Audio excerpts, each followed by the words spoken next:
good, everybody?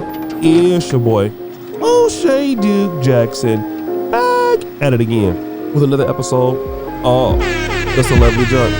SPK! Cause you're a fucking disgrace, a golden, a guardian angel for Satan. For who? Cause you damn sure ain't guarding me. Get the fuck up out of here. What you do for Tyrone West again? Empower what? This Kick the beat. So today this story entails two different individuals who ended up in the same city on different paths. One is named Kevin Samuels, 6'5", from the great city of Oklahoma City, Oklahoma, moved to Dallas, lived in New York, went back to Oklahoma City, moved to Atlanta, looking for more connections, looking for more opportunities in the fashion and fragrance world, looking to build business, looking to build a powerhouse of a network. That's Kevin. But on the other hand, there's Reverend Jamal Harrison Bryant. He studied at Morehouse College, went to Baltimore, founded the Empowerment Temple, moved back to the Atlanta area to take over Eddie Long's church, which is Baptist. And we'll get into that in a moment. But he had some problems. Let's kind of talk about the problems that Jamal Harrison had at Empowerment Temple. He was one of the youngest pastors in Black America. He was often on the Word Network. He was rising up fame, just like Kevin Samuels was on social media. He was rising up the ladder in the religious world, especially in Black America. Unfortunately, Reverend Jamal Harrison Bryant got a young lady pregnant at his church. Around the same time, he was married to the beautiful Giselle Bryant that we see on reality shows today.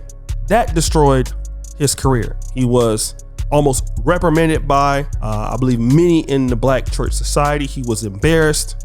And then we thought that things would have gotten better for him, only to find out that just a few years later, he would do the same thing with another lady in Los Angeles. And it got so bad that in the Real Housewives of Potomac, Maryland, Giselle Bryant's father said that Jamal Harrison Bryant had at least 5 or 6 baby mamas, albeit he was still able to take over Eddie Long, old church in Atlanta. So let's fast forward to 2020, where Kevin Samuels is very successful. He's gotten the attention of many people in the celebrity world, the celebrity pastor world. Creflo Dollar throws shots. The Breakfast Club is throwing shots. Trina is throwing shots. Everybody is throwing shots. I mean, people are really pissed off and upset at what's going on. But another person feels some type of way, but he doesn't throw shots because, like a little bitch, he's really quiet about how he feels.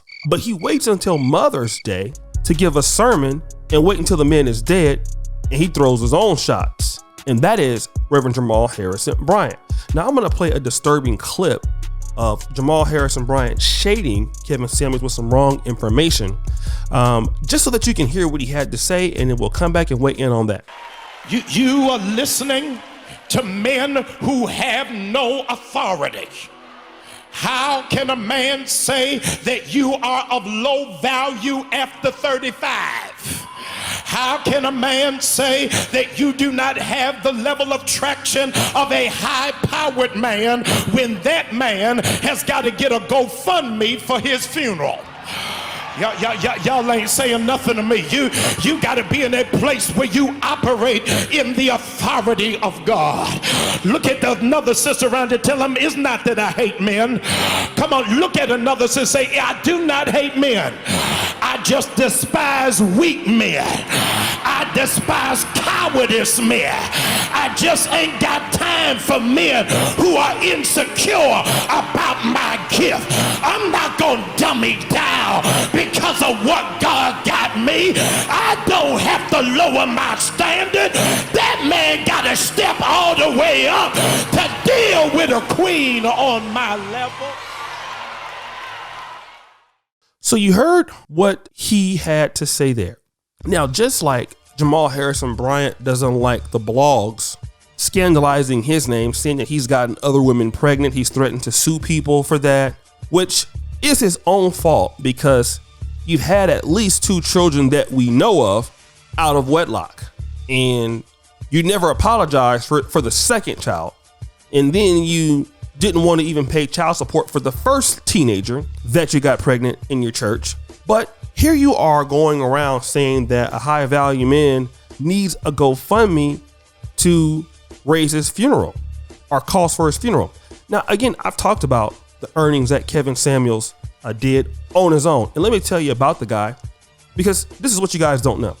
We talked on the phone about Kevin Samuels selling a course or raising money for projects.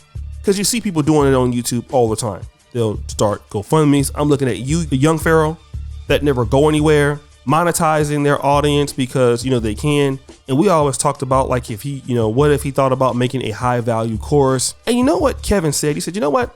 I don't want to make money off my audience like that. I just rather not do it. I'd rather just work for the money. And I'm not saying anything is wrong with courses, but he was kind of really against that kind of thing. He didn't really believe in courses. He would do consultations and he would work for those consultations. But I mean, he kind of stayed away from that. Didn't even want to monetize his own novel or his own documentary yet.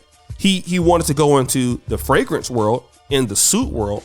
But again, he wanted to do stuff in that way and kind of the physical, fashion world thing. He didn't think that his audience should pay for courses and stuff like that. He wasn't that kind of man. However, Jamal Harrison Bryant, who doesn't work for anything, you get donations and you get people in the black church and women to give you money based off of their emotions. You don't appeal to anybody or men. You're jealous just like Creflo. All you do is preach to women because no men respect you. Because what you're going to do is sleep with their wife. I have a very good friend here on YouTube that confronted Jamal Harrison Bryant, I won't call his name, for sleeping with his wife's best friend while she was married. And I know that person is telling the truth, and Jamal Harrison Bryant admitted to it. That person wouldn't lie to me. I will not reveal that person's name out of respect for him. But now you're going to sit here and talk about who's not a high value man because, okay, if you're under 35, over 35, you're washed. Okay, it's a general statement. But, well, how many of those ladies in your church are over 35 that have a man? Not very many, huh? What about the women who are single moms in your church? How many of them have a man? Not many of them, huh?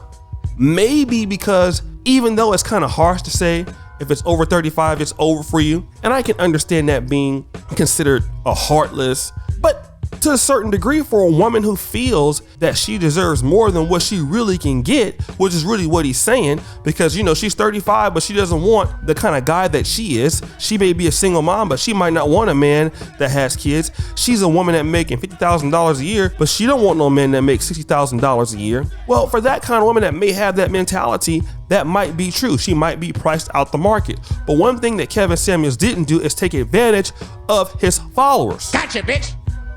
Now, he may have taken super chats and things like that and memberships, but he never told them that, God was going to send them this or God was going to do that for it. So you can run up the offerings and not do anything and sleep with your members like you have done, Jamal Harrison Bryant. You have created single mothers. You have created the women who disrespect and don't like black men because you've done that. You are a Pookie and a Ray Ray in a suit. But you have the audacity to come here and talk about somebody when you're a crook. You are even worse than Dr. Umar Johnson. Like, there's not many people worse than you. The only reason why I haven't talked about you lately is because nobody cares about you. At least we have enough interest in what Dr. Umar Johnson is or is not doing. Nobody cares about you. We already know you're a crook. We already know you won't get anything done.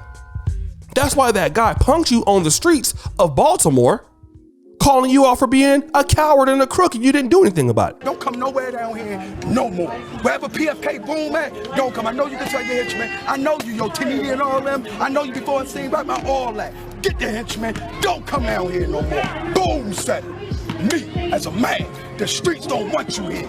I'm speaking for them. So we see you here. But guys, what do you think? It's your boy, O'Shea Duke Jackson, back at it again with another episode of The Celebrity Junk. I already appreciate you for all that you do. Subscribe, hit the bell. Check out the first clip at the top. The buffoonery remains an all-time high.